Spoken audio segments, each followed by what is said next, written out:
రాగి, మఖానా, మునగ, ఉసిరి ఇలా పోషకాలతో నిండిన ఆహార పదార్థాలను సూపర్ ఫుడ్స్గా పేర్కొనడం తెలిసిందే.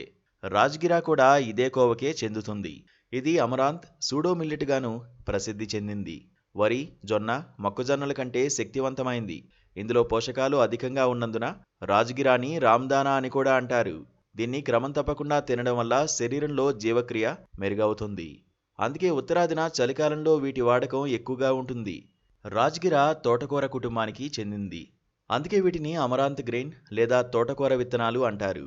కొన్ని వేల సంవత్సరాల నుంచి వీటిని ఆహారంగా తీసుకుంటున్నట్లు ఆధారాలు ఉన్నాయి. రాజ్గిరాను గింజలతో పాటు వీటి ఆకుల్ని, కాండాల్ని అనేక వ్యాధుల నివారణలో వాడతారంటున్నారు నిపుణులు. ఇందులోని ఫైబర్, యాంటీబయాటిక్ లక్షణాలు రక్తంలో చక్కెర స్థాయిలను నియంత్రణలో ఉంచడంలో సహాయపడతాయని వివరిస్తున్నారు. అందుకే డయాబెటీస్ పేషెంట్స్కి రాజ్గిరా ఎంతో మంచిదని వివరిస్తున్నారు.